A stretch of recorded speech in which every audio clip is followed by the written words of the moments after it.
ព្រោះលោកដឹងពីដំណើររបស់មនុស្សដែលស្លាប់ទៅអ្នកខ្លះអត់តន់ទៅចាប់កំណើតកើតឯណាទៅកើតនៅក្បែរនឹង7ថ្ងៃដល់ថ្ងៃទី7បានតទៅទៀតបានគេធ្វើបុណ្យឲ្យតន់ថ្ងៃទី7ហ្នឹង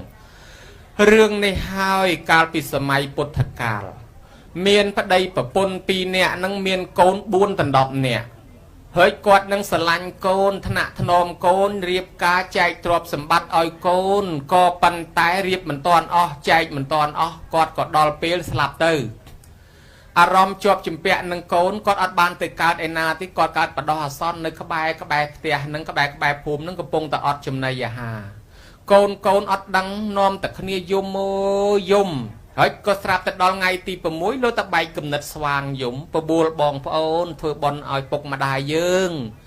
ធ្វើរួចស្រេចឧទ្ទិសអីតាមបែបអាចារ្យដូចយើងធ្វើអញ្ចឹងទៅរួចទៅចប់បន់ទៅក៏ចង់ដឹងច្បាស់នាំបងប្អូនទៅវត្តសម័យនោះព្រះអង្គនៅគង់នៅតោះយើងទៅសួរព្រះមើល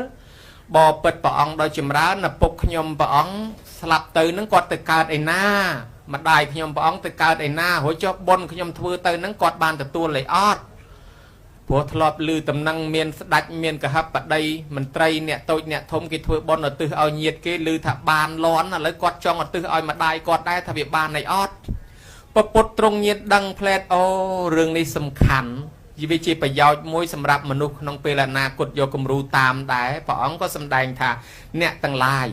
ឪពុកម្ដាយអ្នកទាំងឡាយកាលរៀបស្លាប់ទៅអារម្មណ៍គាត់អត់ស្ងប់អាឡ័យគិតពីកូនគិតពីចៅទ្រព្យសម្បត្តិអីចឹងទៅគាត់ស្លាប់ទៅគាត់កើតកំណើតបដោះអាសន្នដែលយើងនិយមថាកំណើតប្រែតហ្នឹងណាប៉ុន្តែជាសម្ភវេសីសៈកំណើតព្រោះប្រែតក្នុងទីនេះមិនមែនអាក្រក់ទាំងអស់ទេគឺប្រែថាអ្នកដែលស្លាប់ទៅហើយកើតថ្មីទៀតគេហៅថាបេតបុគ្គលសង្ស្ក្រឹតថាប្រែតហ្នឹងឯងអ្នកទាំងអស់គ្នាឪពុកម្ដាយអ្នកទាំងអស់គ្នាស្លាប់ទៅកើតក្នុងកំណើតនេះអត់ចំណីអាហារអស់7ថ្ងៃកំពុងតែមានទុក្ខលំបាកដោយសេចក្តីស្រេកឃ្លានឧបដិកកំណើតគឺកើតភ្លាមមិនពេចហ្មងអត់មានពរផ្ទៃដូចយើងទេប៉ុន្តែឥឡូវហ្នឹងអ្នកនោះសំណាងហើយកាលពីថ្ងៃទី7ហ្នឹងកូននាំគ្នាធ្វើបុណ្យឧទ្ទិសទៅឲ្យឥឡូវគាត់ទទួលផលបុណ្យពីកូនហ្នឹងគាត់ផុតពីកំណើតអន់ហ្នឹងអស់គាត់ទៅកើតឋានសួគ៌ទាំងអស់គ្នាសោយសម្បត្តិទឹកដោយសារបុណ្យកូនធ្វើឲ្យហ្នឹងហើយព្រះអង្គសម្ដែងអញ្ចឹងទៅដូចជាមានតែមួយអង្គឯងអត់មានសាក្សីព្រះអង្គយកសាវកដែលជាអ្នកសម្រេចធម៌អរហន្តទាំងអស់ជាសាក្សីពេលនោះឯងព្រះអង្គប្រើមោគលានឲ្យទៅមើលមកកលៀនចេញវឹងបាត់ពីនេះទៅដល់ឈប់នឹងមុខវិមានឋានទេវបុត្រទេវធីតាទាំងនឹងទេវបុត្រទេវធីតាចេញមកសួរថាលោកម្ចាស់នេះមុនមកពីណាថាចម្រើនពរអាត្មាមកពីស្រុកមនុស្សលោកម្ចាស់ហើយខ្ញុំកណាផ្ដាំទៅផងប្រាប់កូនខ្ញុំកណាផងកាលពីស្លាប់មកដបងអត់ដឹងកោះត្រើយណាទេអត់ចំណីអាហារលំបាកវេទនាអស់7ថ្ងៃកំពុងតែមានសេចក្តីស្រេកឃ្លានកំពុងតែមានសេចក្តីលំបាកស្រាប់តែកូនធ្វើបុណ្យមកឲ្យឥឡូវទទួលផលបុណ្យពីកូននឹងហើយបានសោយសម្បត្តិទឹកជាទេវបុត្រទេវធីតាដូច្នេះសូមឲ្យលោកម្ចាស់ទៅប្រាប់ដល់កូនខ្ញុំកណាផងថាបុណ្យដែលកូនធ្វើពុកបានទទួលហើយម៉ែបានទទួលហើយសូមឲ្យកូនស្រឡាញ់គ្នារាប់អានគ្នាថែអាសាគ្នាសេចក្តីស្លាប់នឹងមានពិតប្រកបក្នុងពេលខាងមុខទោះបីម្ដាយឪពុកជាទីស្រឡាញ់របស់អ្នកទាំងឡាយមានថ្នាំមកជួយការពារថ្នាំទឹកយ៉ាងណាក៏ម្ដាយឪពុកនឹងបាត់ពីរង្វង់ភ្នែករបស់អ្នកទាំងអស់គ្នាសល់ត្រឹមតែទឹកភ្នែកសោកស្ដាយទាំងអស់តែប៉ុណ្ណោះហើយចុះតម្រាំអ្នកទាំងអស់គ្នាក៏នឹងត្រូវបែកព្រាត់ប្រាសដែរបើអញ្ចឹងមានតែសេចក្តីល្អទេឲ្យកូនខំធ្វើល្អឡើងមកកលៀនចុះត្រឡប់មកវិញយករឿងហ្នឹងមកប្រាប់ដល់កូនដែលកំពុងតែអង្គុយចាំស្ដាប់ព័ត៌មាននឹងមុខព្រះមកកលៀនប្រាប់ថាបុណ្យហ្នឹងម្ដាយឪពុកបានទទួលសោយសម្បត្តិទឹកអស់ហើយគាត់ផ្ដាំមកឲ្យកូនខំធ្វើល្អស្រឡាញ់បងប្អូនស្រឡាញ់គ្នាអ្នកទាំងនោះត្រេកអររំភើបរីករាយថ្វាយអង្គមព្រះត្រឡប់ទៅផ្ទះវិញរៀងខ្លួនដោយសេចក្តីត្រេកអរថាយើងបានចំណាយលុយធ្វើបុណ្យបានដល់ឪពុកបានដល់ម្ដាយយើងមែនម្លោះហើយញោមមកចាប់ពីពេលនោះមកក៏មានប្រវត្តិការធ្វើបុណ្យ7ថ្ងៃនេះជាហូរហែទល់ទៅសពថ្ងៃនឹងអញ្ចឹងទៅណាញោមតាមពិតមិនមែនព្រះអង្គនឹងបញ្ជាឬក៏ដាក់កំណត់ថាអ្នកឯងត្រូវទៅធ្វើបុណ្យ7ថ្ងៃអត់ទេមកពីយើងសិក្សាឃើញរឿងហ្នឹងគេធ្វើបានអញ្ចឹងក៏ធ្វើតាមទៅជាប់មករហូតមួយទៀតស្ត្រីម្នាក់ដែលមានប្តីជាទីស្រឡាញ់ទៅរកស៊ីឆ្ងាយប្តីនោះត្រឡប់មកវិញទៅក៏បាននាំប្តីទៅងូតទឹកស្រះ ហើយប្តីនោះក៏ខ្យល់កោស្លាប់ទឹកស្រះនឹងទៅដោយសេចក្តីស្រឡាញ់មុននឹងស្លាប់ទៅប្រពន្ធនឹងច្រៀងឆ្លងឆ្លើយប្តីថាប្រពន្ធអញច្រៀងសំឡេងដូចហ៊ីងvậyដូចហ៊ីងដល់តែប្តីនឹងស្លាប់ទៅក៏បានឧបដឹកកើតកំណើតជាកូនហ៊ីងនៅមាត់ស្រះនឹងហើយនាងនេះយំសោកស្ដាយប្តីក៏ទៅសួរព្រះអរិយបុគ្គលមានព្រះសរិបុត្រជាដើមថាប្តីខ្ញុំស្លាប់ទៅតើគាត់ទៅកើតឯណាលោកទ្រង់ញៀនដឹងថាអូនាងប្តីនាងកាលពីរៀបស្លាប់ថាសំឡេងនាងច្រៀងដូចហ៊ីងឥឡូវកើតជាកូនហ៊ីងនោះនៅមាត់ស្រះនោះប្រហែលជានាងមិនជឿទេបើចឹងនាំគ្នាទៅមើលក៏នាំនាងនឹងមកដល់មាត់ស្រះកូនហ៊ីងតូចលូតតោងខ្នងជើងនាងនឹងបានលោកប្រាប់ថានឹងហើយប្តីនាងនឹងយំសោកស្ដាយបានលោកប្រាប់ថានាងកុំយំគ្នាកើតនេះកើតបដោះអាសន្នទេមិនយូរទេតែបន្តិចទៀតនឹងស្លាប់ពីហ៊ីងនេះទៅទៀតណាបើនាងពិតជាស្រឡាញ់ប្តីមែនសូមធ្វើបុណ្យឧទ្ទិសឲ្យទៅហ៊ីងនេះនឹងទទួលផលបុណ្យនេះទៅកើតក្នុងឋានសួគ៌ឬក៏មកកើតជាមនុស្សនាងត្រឡប់មកដល់ផ្ទះវិញខំធ្វើបុណ្យឧទ្ទិសទៅដូចញោមញាតធ្វើអញ្ចឹងមិនយូរប្រមាណប្តីដែលកើតជាហ៊ីងនោះក៏ស្លាប់ពីហ៊ីងទទួលយកកុសលផលបុណ្យនេះទៅកើតក្នុងឋានសួគ៌ប្រពន្ធឯនេះរស់នៅជាមនុស្សសុខសប្បាយស្លាប់ទៅក៏ទៅកើតឋានសួគ៌ជួបគ្នាជាប្តីប្រពន្ធសុខសប្បាយឯណងទៀតទៅណាញោមណាវាមានរឿងរ៉ាវហូរហែមកអញ្ចឹងបានគេធ្វើបុណ្យ7ថ្ងៃនេះតាមបែបពុទ្ធសាសនាយើងប៉ុន្តែនៅលើទឹកដីខ្មែរយើងនេះហ្នឹងវាមាន3ជំនាន់មកហើយជំនាន់យើងកាន់សាសនាដើមសាសនាវប្បធម៌អូស្ត្រូអាស៊ីតិចឬហៅថាអូស្ត្រូអាស៊ីឬក៏អ្នកខ្លះហៅថាសាសនាជីវចល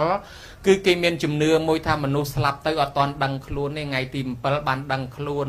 មកឃើញគេហៅគេអត់ស្ដីរចាប់របស់ខ្លួនឯងយកមិនបានយំសោកស្ដាយថាអញស្លាប់ហើយដឹងខ្លួនម្លោះហើយទៅក៏បានលាភពលាជាតិកំណើតទៅកើតថ្មីទៀតទៅគេក៏រៀបចំសំណែនសែនព្រេនថ្ងៃទី7ហ្នឹងគេយល់ថាអ្នកស្លាប់ទៅដឹងខ្លួនអានេះរឿងមានតាំងពីមុនសម័យព្រះគេជឿអញ្ចឹងបន្ទាប់មកទៀតគេកាន់ពុទ្ធនៃកាន់ព្រហ្មញ្ញសាសនាប្រទេសយើងកាន់ព្រហ្មញ្ញសាសនាគេនិយាយផលិតធិពលឹងមានគម្ពីរសាមវេទយុជ្ជវេទអថារវវេទគម្ពីរឧបនិស្សតពៈយោគៈរាត្រីអីសពយ៉ាងមកស្រាប់តែនិយាយពីលទ្ធិពលឹងគេថាមនុស្សម្នាក់ហ្នឹងមានពលឹង9ដណ្ដប់មានអ្នករសាពលឹង4នាក់ទៀតចាំជួយឲ្យតំណែងមកតាមរយៈញាក់មុខញាក់មាត់ញាក់ភ្នែកញាក់ដៃញាក់ជើងនិងប្រភ្នូលផ្សេងនឹងយល់សព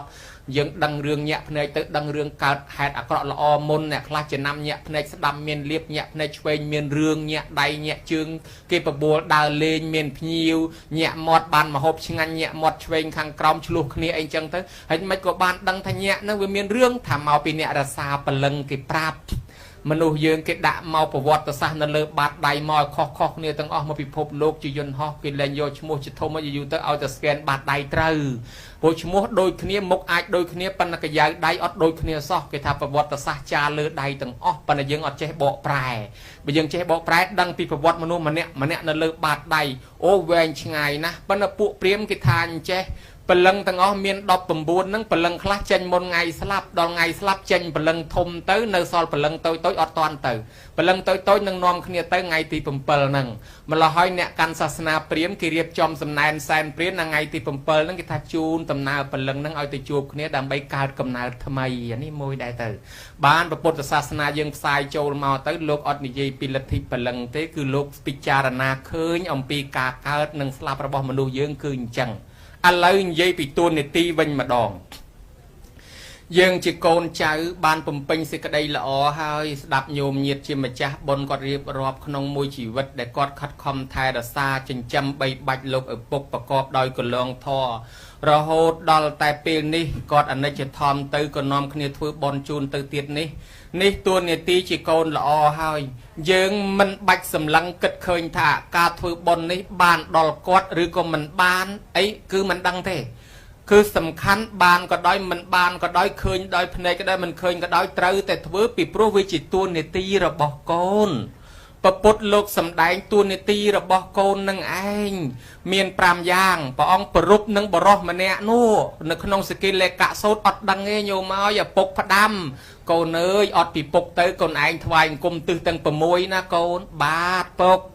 ស្រាប់តែឪពុកស្លាប់ទៅមែនអត់ធ្វើបុណ្យឲ្យទៅថ្វាយអង្គមទិសមែនព្រលឹមឡើងចេញទៅក្រៅភូមិថ្វាយអង្គមពីលិចពីកើតពីជើងពីត្បូងរាល់ថ្ងៃបានព្រះអង្គយាងមកបំភ្លឺព្រះអង្គយាងមកសួរថាមាននប់ណែឯងធ្វើអីមានសក់មានមុខទៅទឹកជោគឯនោះថាខ្ញុំរាប់អានពីឪពុកកាលនៅរស់ផ្ដាំឲ្យខ្ញុំថ្វាយអង្គមទិសឥឡូវគាត់ស្លាប់ហើយខ្ញុំថ្វាយអង្គមទិសតាម bán bà ông prap mà niên miền nộp mẹn chẳng thế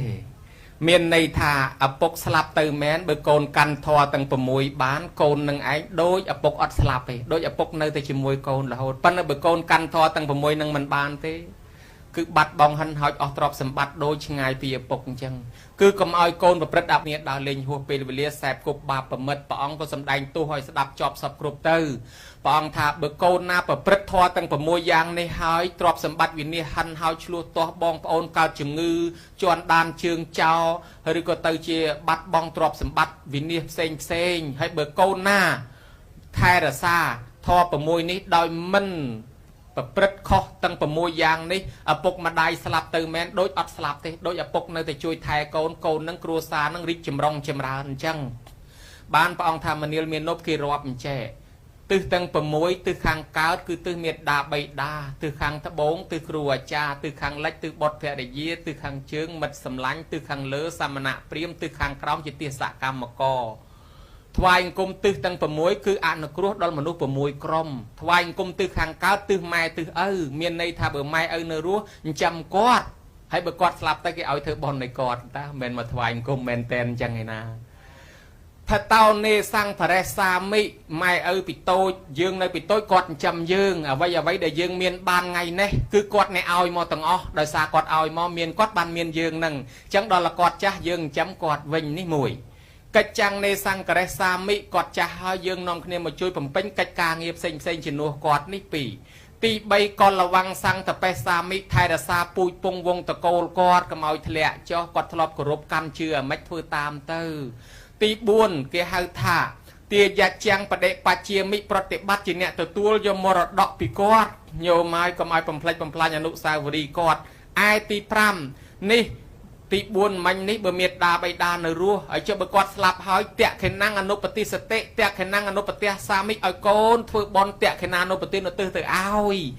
chẳng miền này tha bờ mai nở rùa chun bài tật nôm chấm này chấm quạt hỏi bờ quạt slap tới cái ao phơi bon nó từ ao anh ọt đắng không mà từ thoại cùng mền ten nè chẳng ban cha côn chào na mình đăng côn mai mình đăng côn ấy kia chi mình đăng từ mình đăng nằm bòn nắng mình đăng từคือmình đăng từ chẳng từ hàng cao ní thoại cùng từ hàng cao cứ từ mai ấy cứ thôi chẳng ban bờ nộp nhạc luôn prớt ó ảnh bốc slap tới ọt ban phơi bòn này còn tịnh sao cất tập thoại cùng mền tèn ban bà ông bầm phư prap nâng ban kỳ nôm này chết phơi bòn từ hàng thấp bốn cru cha có đôi cái riêng men chấm này bị cru na máu nấc đòn cru nu bởi quạt slap tới phơi bòn chùn quạt từ hàng lách con trắng bọt phè đại dê từ hàng trướng mật sầm lanh thọp chỉ mật bờ nơi ruột chui tam ruột bờ slap hỏi ăn cru tam bẹp slap từ hàng lơ chỉ samana priêm cổ rụp đôi chẳng đai từ hàng crom tia sạ cam mà có đôi kia chẳng đai ăn cru tam ruột tam slap đôi xa bà ông bầm phư ní tu ní tì côn nhôm ná côn na can ban tu ní tì bẩn nét chỉ côn là o chẳng dương sập ngày cái bông tại đào trời ấy cả bị mai nơi ruộng dương chăm tụm nốc bầm rong cọt bàn tay lấy ót bị cọt tới dương có thưa bon chun cọt ở từ tới nắng chỉ côn là o hai xong mình chẹt prap thả côn mình chỉ giọt côn là o côn cắt từ nhu côn đâyประกอบđây có long thóคือcôn là dầu thay